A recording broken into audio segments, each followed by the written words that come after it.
Salam, Namaste and hello friends. Welcome to our channel. I hope you all are fine. आज हम एक ऐसे सिक्के की बात करेंगे जो मुगल शहंशाह और ईस्ट इंडिया कंपनी की लड़ाई का सबूत है। ये कोई आम सिक्का नहीं, ये है शाह आलम II के नाम पर जारी किया गया बंगाल प्रेसिडेंसी सिल्वर रुपी। ये सिक्का बताता है कि कैसे अंग्रेजों ने हुकूमत तो शुरू कर दी थी पर नाम अभी भी बादशाह का ही चलता था।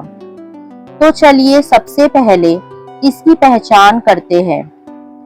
ये एक सिल्वर रुपी है जिसका वजन लगभग 11.6 ग्राम और प्योर चांदी से होता है।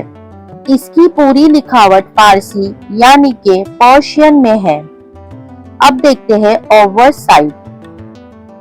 फ्रेंड्स, इस तरफ बादशाह शाह आलम II की तारीफ में एक मशहूर शायरी लिखी है जिसका मतलब है अल्लाह के फजल का साया शाह आलम बादशाह ने 7 मुल्कों पर सिक्का चलाया। अब देखते हैं रिवर्स साइड दूसरी तरफ। फ्रेंड्स, यहाँ पे पर्शियन में लिखा है जुलूस मेहमानत मानुस, जिसका मतलब होता है प्रॉस्पेरिटी ऑफ द रेंज।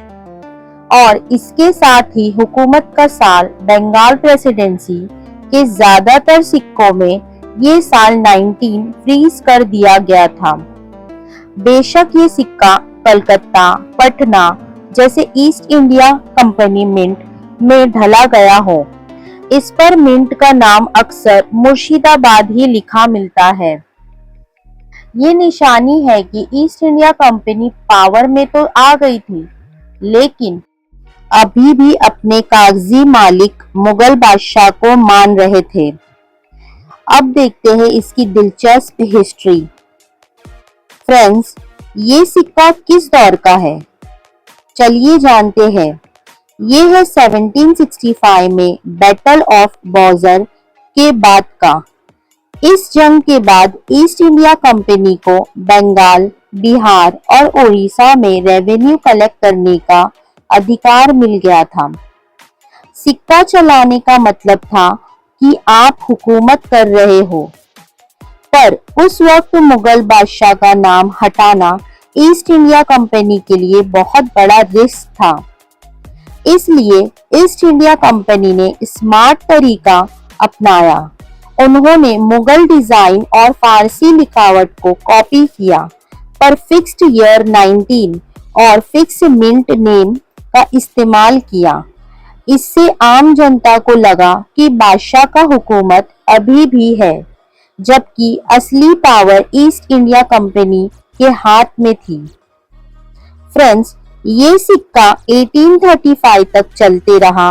1835 में ईस्ट इंडिया कंपनी ने यूनिफॉर्म कॉइनेज एक्ट लाया और शाह आलम II का नाम हटाकर किंग विलियम IV की तस्वीर वाले सिक्के शुरू किए। बस इस सिक्के का दौर खत्म हुआ। अब इस दिलचस्प सिक्के की कीमत देखते हैं। फ्रेंड्स, प्राइस कलेक्टर के डिमांड और सिक्के की कंडीशन पे डिपेंड करती है। अगर फाइन कंडीशन का सिक्का है तो 800 से 1500। वेरी फाइन कंडीशन यानी कि सिक्के पर जो लिखा है वो क्लियर दिख रहा है तो उसका प्राइस 2000 से 4000 है। और यूएनसी एकदम नया तो उसकी कीमत 5000 से 10000 है। हमेशा याद रखिए, इसकी नुमिस्मेटिक वैल्यू इसकी सिल्वर वैल्यू से कहीं गुना ज्यादा है। फ्रेंड्स, ये था शाह आलम II रुपी का डिटेल एनालिसिस। ये सिक्का हमें बताता है कि कैसे भारत का इतिहास और सिक्का चलाने की कला एक दूसरे से जुड़ी हुई थी। ये था हमारा शाह आलम II के साथ सिक्के का आखिरी सफर। आपको कैसा लगा हमें कमेंट करके जरूर बताएं। वीडियो पसंद आया हो तो लाइक करें। ऐसे ही रेयर सिक्के की कहानी सुनने के लिए सब्सक्राइब करें। मिलते हैं अगले वीडियो में। जय हिंद।